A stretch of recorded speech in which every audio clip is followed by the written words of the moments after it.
ओम शांति, ओम शांति, ओम शांति। 28/11/2021 प्रातः मुरली ओम शांति। रविवार का अव्यक्त बाप दादा का मुरली है। रिवाइज है 1/12/89 मधुबन। सोमान से ही सम्मान की प्राप्ति। आज बाप दादा चारों ओर के स्वमानधारी बच्चों को देख रहे हैं। स्वमानधारी बच्चों का ही सारा कल्प सम्मान होता है। एक जन्म स्वमानधारी, सारा कल्प सम्मानधारी। स्वमान में टिकना है तो मान स्वतः ही पीछे चलता रहेगा और एक जन्म के लिए नहीं, पूरे कल्प के लिए। तो एक जन्म स्वमानधारी, सारा कल्प सम्मानधारी। अपने राज्य में भी राज्य अधिकारी बनने के कारण प्रजा द्वारा सम्मान प्राप्त होता है और आधा कल्प भक्तों द्वारा सम्मान प्राप्त करते हो।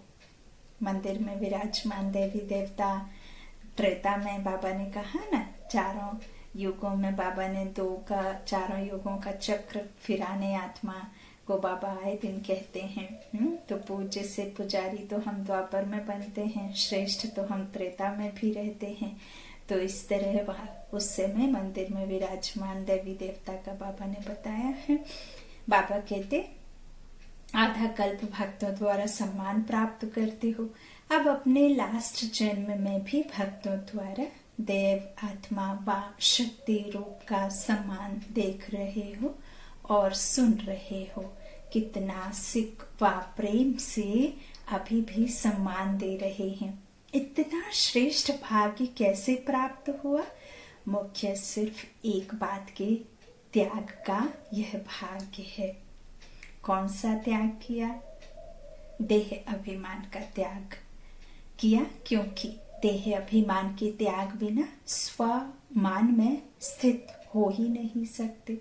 जब तक हमें शरीर का, नाम का, इस लौकिक शान का, इस लौकिक धन वैभव का रहेगा, तब तक तो बाबा कहते हैं कि जब तक इस देह का भान नहीं छोड़ेंगे, खुद को आत्मा निश्चय नहीं करेंगे, तब तक तो फिर यह बात संभव ही नहीं हो सकती कि स्वमान में टिको।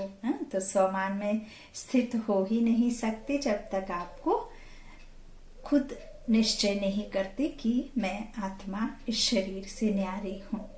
जीते जी सबसे मोह छूट जाए तो स्वमान में टिक सकते हैं, नहीं तो नहीं। इस त्याग के रिटर्न में भाग्य विधाता भगवान ने यह भाग्य का वरदान दिया है।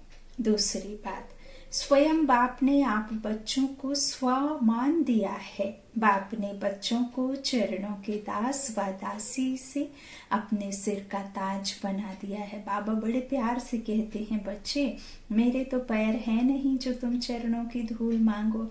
मेरा तो सिर्फ और सिर्फ मैं चैतन्य बसंत रूप, मैं सुप्रीम सोल हूँ और तुम सोल हो, तो तुम मेरे सर के ताज बच्चे हो। हाँ, चरणों की धूल नहीं, तुम तो मेरे वर्षे के मालिकाना हकदार हो। जो भी मेरा है सब कुछ मेरे बच्चों का है और मेरे कोई चरणों की धूल मैं बच्चों को नहीं देता। बाबा कहते हैं तुम तो मेरे सर के ताज बच्चे हो। हाँ, तो क्या बना दिया? दासी से अपने सिर का ताज बना दिया। कितना बड़ा स्वमान दिया जो प्रभु ने अपने सर पर हमें जगह दी है ना।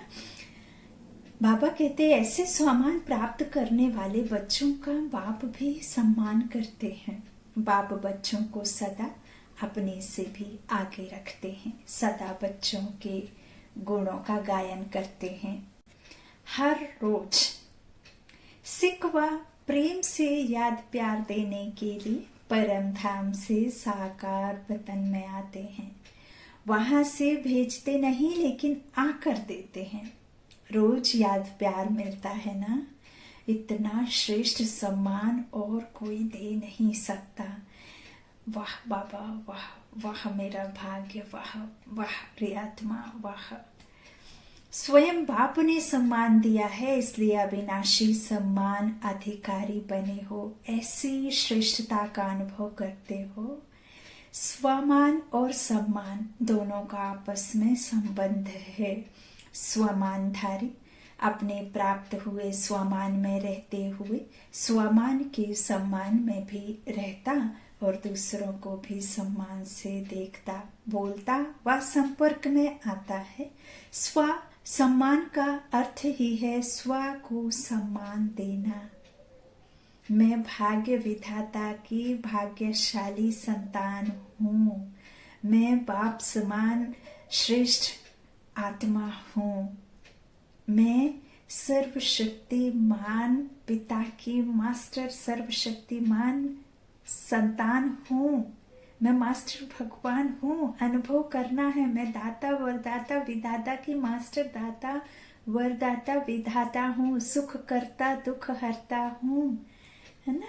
तो कितने ना जाने, आप काउंट नहीं कर सकते बाबा के इतने सम्मान हैं और इतना स्वमान में टिक करके आपके पीछे मान स्वतः ही चलता है। बाप को अपना बना लो तो पूरी दुनिया आपकी हो जाएगी, है ना। ओम शांति। तो बाबा कहते जैसे स्व सम्मान का अर्थ ही है स्व को सम्मान देना। जैसे बाप विश्व की सर्व आत्माओं द्वारा सम्मान प्राप्त करने वाले हैं, हर एक सम्मान देते, लेकिन जितना ही बाप को सम्मान मिलता है उतना ही सब बच्चों को सम्मान देते हैं। जो देता नहीं है तो देवता बनता नहीं। जब तक देने का भाव ना हो तो देव कैसे कहेंगे। दादा भाव होगा तभी तो देवता बनेंगे। तो अनेक जन्म देवता बनते हो और अनेक जन्म देवता रूप का ही पूजन होता है, ऐसे नहीं कि दूसरे रूप का होगा, है ना। तो एक जन्म ब्राह्मण बनते हो लेकिन अनेक जन्म देवता रूप में राज्य करते हो व पूज्य बनते हो। देवता अर्थात देने वाला। अगर इस जन्म में सम्मान नहीं दिया तो देवता कैसे बनेंगे। अनेक जन्मों में सम्मान कैसे प्राप्त करेंगे। Follow father. साकार स्वरूप ब्रह्मा बाप को देखा, सदा स्वयं को वर्ल्ड सर्वेंट विश्व सेवाधारी कहलाया, बच्चों का सर्वेंट कहलाया और बच्चों को मालिक बनाया, है ना। महिमा बाप की सदा मालिकम सलाम किया। ओ बाबा सदा छोटे बच्चों को भी सम्मान का स्नेह दिया। हवनहार विश्व कल्याणकारी रूप से देखा। कुमारियों व कुमारों को, युवा स्थिति वालों को, सदा विश्व की नामी ग्रामी महान आत्माओं को चैलेंज करने वाले, असंभव को संभव करने वाले, महात्माओं के सिर झुकाने वाले, ऐसे पवित्र आत्माओं के सम्मान से देखा। ओ बाबा सदा अपने से भी कमाल करने वाले महान आत्मा समझ सम्मान दिया ना। ऐसे ही बुजुर्ग आत्माओं को सदा अनुभवी आत्मा, हम जिन्स आत्मा के सम्मान से देखा। बांधेले बांधेलियों को निरंतर याद में नंबर 1 के सम्मान से देखा। इसलिए नंबर 1 अविनाशी सम्मान के अधिकारी बने। राज्य सम्मान में भी नंबर 1, विश्व महाराजन और पूज्य रूप में भी बाप की पूजा के बाद पहले पूज्य लक्ष्मी नारायण ही बनते हैं। तो राज्य सम्मान और पूज्य सम्मान दोनों में नंबर 1 हो गए, क्योंकि सर्व को स्वमान सम्मान दिया। ऐसे नहीं सोचा सम्मान देवे तो सम्मान दूं, हाँ, कि मुझे मिले तब मैं दूं। सम्मान देने वाले निंदक को भी अपना मित्र समझते। सिर्फ सम्मान देने वाले को अपना नहीं समझते, लेकिन गाली देने वाले को भी अपना समझते, क्योंकि सारी दुनिया ही अपना परिवार है। तो यदि भाई गाली देता तो माफी करते हैं ना, कि कोई बात नहीं, आपस में लड़ाई तो आज लड़े तो कल एक हो जाते हैं, है ना। तो अपकारी पर उपकार करने वाला, लड़ाई देने वाले को भी अपना समझते, क्योंकि सारी दुनिया विश्व एक परिवार है। सर्वात्मा एक पिता की संतान, आपस में भाई भाई हैं। तो सर्वात्माओं का तना आप ब्राह्मण हो। यह सारी शाखाएं अर्थात भिन्न भिन्न धर्म की आत्माएं भी मूल तना से निकलती हैं, तो सभी अपने हुए ना। ऐसे स्वमानधारी सदा अपने को मास्टर रचयिता समझ सर्व के प्रति सम्मानदाता बनते हैं। सदा अपने को आदि देव, ब्रह्मा के आदि रत्न, आदि पाठधारी आत्माएं समझते हो। इतना नशा है तो सभी ने सुना। बच्चों का सम्मान क्या है, बूढ़ों का सम्मान क्या है, युवा का क्या है। आदि पिता ब्रह्मा ने हमको ऐसे सम्मान से देखा, कितना नशा होगा। तो सदा यह स्मृति रखो कि आदि आत्मा ने जिस श्रेष्ठ दृष्टि से देखा, ऐसे ही श्रेष्ठ स्थिति की सृष्टि में रहेंगे। ऐसे अपने से वायदा करो। वायदे तो करते रहते हो ना, बोल से भी वायदा करते हो, मन से भी करते हो और लिख कर भी करते हो। तो बाबा कहते वायदे तो करते रहते हो, करते रहते हो ना। बोल से भी वायदा करते हो, मन से भी करते हो और लिख कर भी करते हो, और फिर भूल भी जाते हो। तो इसलिए वायदे का फायदा नहीं उठा पाते। याद रखो तो फायदा भी उठाओ। सभी अपने को चेक करो, कितने बार वायदा किया है और निभाया कितने बार है। निभाना आता है व सिर्फ वायदा करना आता है, वह बदलते रहते हो। कभी वायदा करने वाले, कभी निभाने वाले। टीचर्स क्या समझती हैं? निभाने वालों की लिस्ट में हो ना। टीचर्स को बाप दादा सदा साथी शिक्षक कहते हैं। तो साथी की विशेषता क्या होती है? साथी समान होता है। बाप भी, बाबा कहते बाप कभी बदलता है क्या? टीचर्स भी वायदा और फायदा दोनों का बैलेंस रखने वाली हैं। वायदे बहुत और फायदा कम हो, यह बैलेंस नहीं होता। जो दोनों का बैलेंस रखते हैं, उसको वरदाता बाप द्वारा यह वरदान व ब्लेसिंग्स मिलती हैं। वह सदा दृढ़ संकल्प से कर्म में सफलता मूर्त बनते हैं। साथ ही शिक्षक का यही विशेष कर्म है। संकल्प और कर्म समान हो, संकल्प श्रेष्ठ और कर्म साधारण हो जाएं, इसको समानता नहीं कहेंगे। तो सदा टीचर्स अपने को साथी शिक्षक अर्थात शिक्षक बाप समान समझ इस स्मृति में समर्थ बन चलो। बाप दादा को टीचर्स की हिम्मत पर खुशी होती है। हिम्मत रख सेवा के निमित्त तो बन गए हो ना, लेकिन अभी सदा यह स्लोगन याद रखो, हिम्मते टीचर समान शिक्षक बाप। स्लोगन याद रखो, हिम्मते टीचर समान शिक्षक बाप, यह कभी नहीं भूलना। तो स्वतः ही समान बनने वाले लक्ष्य बाप दादा आपके सामने रहेगा अर्थात साथ रहेगा। अच्छा, चारों ओर के स्वमानधारी सुसम्मानधारी बच्चों को, चारों ओर के स्वमानधारी सुसम्मानधारी बच्चों को बाप दादा नयनों के सम्मुख देखते हुए सम्मान की दृष्टि से याद प्यार दे रहे हैं। सदा राज सम्मान और पूज्य सम्मान के समान साथी बच्चों को याद प्यार और नमस्ते। बिहार ग्रुप सभी अपने को स्वराज्य अधिकारी समझते हो। स्व का राज्य मिला है या मिलने वाला है।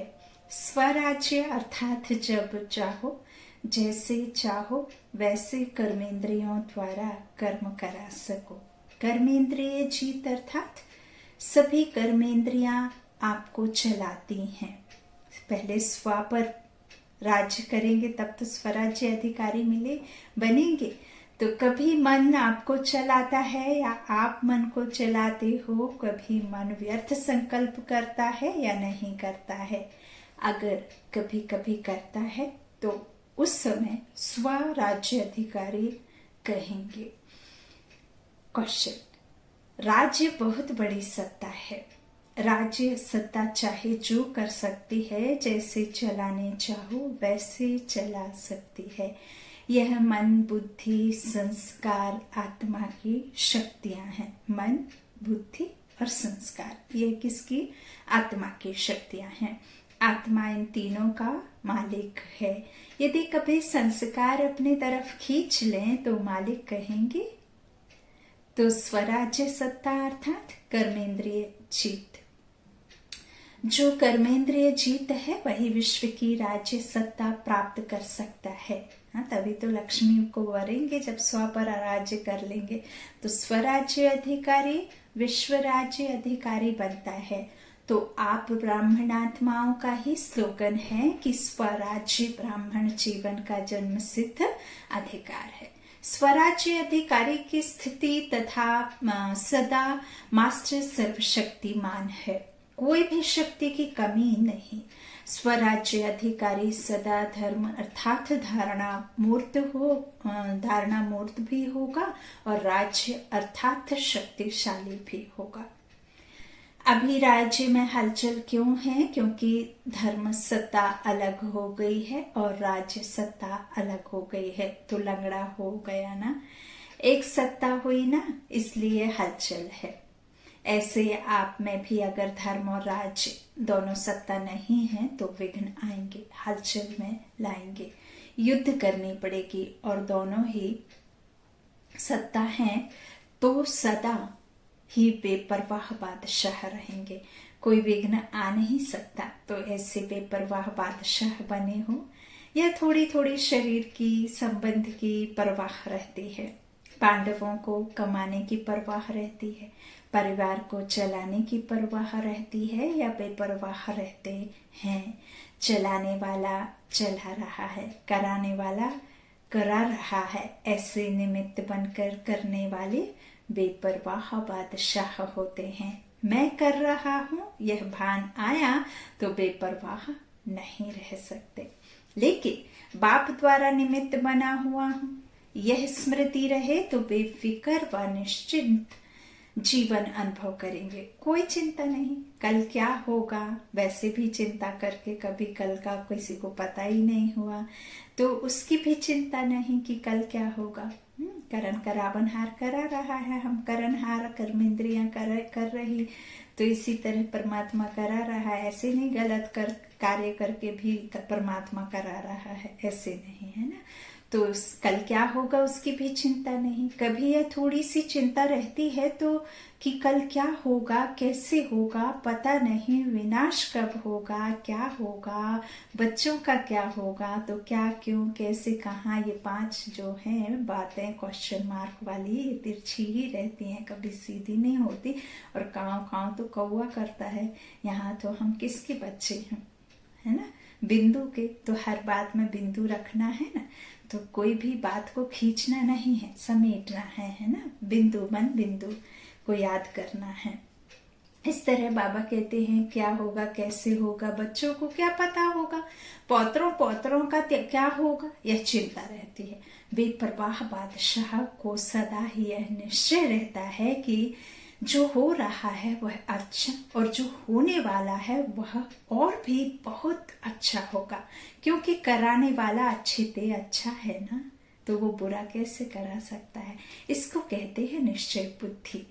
और पौत्र यहाँ बच्चे हैं, कोई भी है, तो सब अपना अपना भाग्य संस्कार लेकर आए, सब अपने भाग्य का खाते हैं ना। आपकी चिंता से उनका भाग्य तो बदली नहीं होगा। तो विजय निश्चय बुद्धि, तो ऐसे बने हो या सोच रहे हो, बनना तो है ही ना। इतनी बड़ी राजाई मिल जाए तो सोचने की क्या बात है। अपना अधिकार कोई छोड़ता है? झोपड़ी वाले भी होंगे, थोड़ी सी मिल्कियत भी होगी तो भी नहीं छोड़ेंगे, वह तो कितनी बड़ी प्राप्ति है। तो मेरा अधिकार है, स्मृति से सदा अधिकारी बन उड़ते चलो। यही वरदान याद रखना है कि स्वराज्य हमारा जन्म सिद्ध अधिकार है, मेहनत करके पाने वाले नहीं अधिकार है। आज बिहार माना सदा बाहर में रहने वाले, पतझड़ में नहीं जाना, कभी आंधी तूफान ना आए, सदा बहार। अच्छा, दूसरा, अपने को रूहानी दृष्टि से सृष्टि को बदलने वाला अनुभव करते हो। सुनते थे कि दृष्टि से सृष्टि बदल जाती है, लेकिन अभी अनुभव ही बन गए। रूहानी दृष्टि से सृष्टि बदल गई ना, तो अभी आपके लिए बाप संसार है, तो सृष्टि बदल गई। पहले की सृष्टि अर्थात संसार और अभी के संसार में फर्क हो गया ना। ये बेसार का संसार और वहां सार का संसार। तो पहले संसार में बुद्धि भटकती थी और अभी बाप ही संसार हो गया, तो बुद्धि का भटकना बंद हो गया, एकाग्र हो गई। क्योंकि पहले की जीवन में कभी देह के संबंध में, कभी देह के पदार्थ में, अनेकों में बुद्धि जाती थी। अभी यह सब बदल गया। अभी देह याद रहती या देही। अगर देह में कभी बुद्धि जाती है तो रॉन्ग समझते हो ना, फिर बदल लेते हो, देह के बजाय अपने को देही समझने का अभ्यास करते हो। तो संसार बदल गया ना, स्वयं भी बदल गए। बाप ही संसार है या अभी संसार में कुछ रहा हुआ है? विनाशी धन या विनाशी संबंध की तरफ बुद्धि तो नहीं जाती। अभी मेरा रहा ही नहीं, मेरे पास बहुत धन है, यह संकल्प या स्वप्न में भी नहीं होगा, क्योंकि सब बाप के हवाले कर दिया। मेरे को तेरा बना लिया ना, या मेरा मेरा ही है और बाप का भी मेरा है, ऐसे तो नहीं समझते। यह विनाशी तन धन पुराना मन मेरा नहीं, बाप को दे दिया है। पहला परिवर्तन होने का संकल्प ही यह किया कि सब कुछ तेरा और तेरा कहने से ही फायदा है। इसमें बाप का फायदा नहीं है, आपका फायदा है, क्योंकि मेरा कहने से फंसते हो, तेरा कहने से न्यारे हो जाते हो, मेरा कहने से बोझ वाले बन जाते हो और तेरा कहने से डबल लाइट ट्रस्टी बन जाते हो। तो क्या अच्छा है? हल्का बनना अच्छा है या भारी बनना अच्छा है? बोझ का टोकरा रखना अच्छा है या निश्चिंत होकर के जीना अच्छा है? हल्का बनना अच्छा है। आजकल के जमाने में शरीर से भी कोई भारी होता है तो अच्छा नहीं लगता। सभी अपने को हल्का करने का प्रयत्न करते हैं, क्योंकि भारी होना माना नुकसान है और हल्का होने से फायदा है। ऐसे ही मेरा मेरा कहने से बुद्धि पर बोझ पड़ जाता है, तेरा तेरा कहने से बुद्धि हल्की बन जाती है। जब तक हल्के नहीं बने तब तक ऊंची स्थिति तक पहुंच नहीं सकते। उड़ती कला ही आनंद की अनुभूति कराने वाली है, हल्का रहने में ही मजा है। अच्छा, जब बाप मिला तो माया उसके आगे क्या है? माया है रुलाने वाली और बाप है वर्षा देने वाला, प्राप्ति कराने वाला। सारे कल्प में ऐसी प्राप्ति कराने वाला बाप मिल नहीं सकता, स्वर्ग में भी नहीं मिलेगा, तो एक सेकंड भी भूलना नहीं चाहिए। हद की प्राप्ति कराने वाला भी नहीं भूलता है, तो बेहद की प्राप्ति कराने वाला भूल कैसे सकता? तो सदा यही याद रखना कि ट्रस्टी हैं हम, उसे पर ट्रस्ट कर ट्रस्टी बनकर रहें। कभी भी अपने ऊपर बोझ नहीं रखना, इससे सदा हंसते गाते उड़ते रहेंगे। जीवन में और क्या चाहिए? हंसना, गाना और उड़ना। जब प्राप्ति होगी तब तो हंसेंगे ना, नहीं तो रोएंगे। तो यह वरदान स्मृति में रखना कि हम हंसने, गाने और उड़ने वाले हैं, सदा ही बाप के संसार में रहने वाले हैं और कुछ ही है ही नहीं। जहाँ बुद्धि जाए, स्वप्न में भी रोना नहीं, माया रुलाए तो भी नहीं रोना। मन का भी रोना होता है, सिर्फ आंखों का रोना ही नहीं होता है ना। तो बाबा कहते मन का भी रोना होता है। तो माया रुलाती है, बाप हंसाते हैं। सदा बिहार माना खुश रहने वाले, खुश बहार, और बंगाल माना सदा मीठा रहने वाले। बंगाल में मिठाइयाँ अच्छी होती है ना, बहुत वैरायटी होती है। तो जहाँ मधुरता है वहां ही पवित्रता है। बिना पवित्रता की मधुरता आ नहीं सकती। तो सदा मधुर रहने वाले और सदा खुश बहार रहने वाले। अच्छा, टीचर्स भी खुशबहार को देख करके सदाबहार में ही रहती है ना। अच्छा, आज का वरदान है, संग दोष से दूर रहे, सदा बाप की समीपता का भाग्य प्राप्त करने वाले पास विद ऑनर भव। यदि बाप के समीप रहना पसंद है तो कभी कोई भी संग दोष से दूर रहना। कई प्रकार के आकर्षण पेपर के रूप में आएंगे, लेकिन आकर्षित नहीं होना। संग दोष कई प्रकार का होता है, व्यर्थ संकल्पों व माया की आकर्षण के संकल्पों का संग, संबंधियों का संग, वाणी का संग, अन्न दोष का संग, कर्म का संग। इन सब संग दोषों से अपने को बचाने वाले ही पास विद ऑनर बनते हैं। आज का स्लोगन बाबा ने दिया, आप फरिश्ता बनो तो परिस्थितियों में बाप स्वयं आपकी छत्र छाया बन जाएंगे। आप फरिश्ता बनो तो परिस्थितियों में बाप स्वयं आपकी छत्र छाया बन जाएंगे। ओम शांति, ओम शांति।